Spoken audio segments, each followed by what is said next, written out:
L'importance du lait de croissance découle du fait que nous nous adressons à des enfants qui sont généralement âgés de plus de 10 mois, 1 an, et qui sont au stade d'une diversification quasi complète. C'est-à-dire qu'ils ont plus de 50% de leurs apports dans la journée qui sont réalisés par d'autres produits que le lait. Cette diversification entraîne un certain nombre de risques d'excès et de déficit.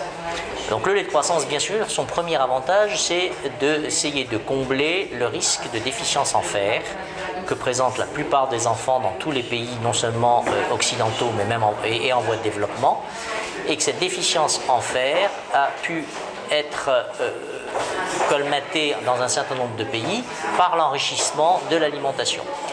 Ceci dépend bien entendu des modes d'alimentation. Aux États-Unis, il a été choisi depuis plusieurs années déjà d'enrichir les céréales en fer, et ceci a entraîné une diminution de plus de 75% de la prévalence de la déficience martiale dans la population des enfants et des adolescents. En France et dans un certain nombre de pays européens, nous sommes dans la civilisation du lait et du laitage, et nos enfants consomment encore beaucoup de lait. D'où l'idée de se servir du lait de vache au départ comme vecteur.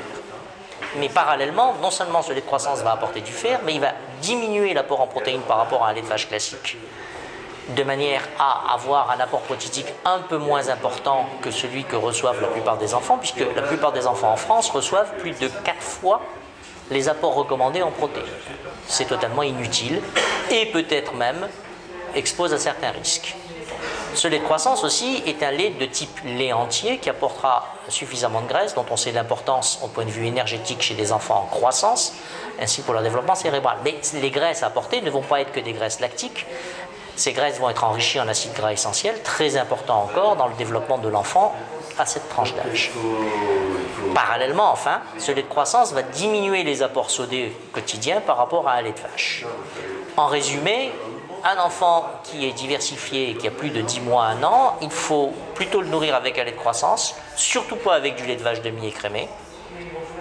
Et si on donne du lait de vache, il va falloir compenser les excès en protéines en diminuant les autres apports protéines et diminuer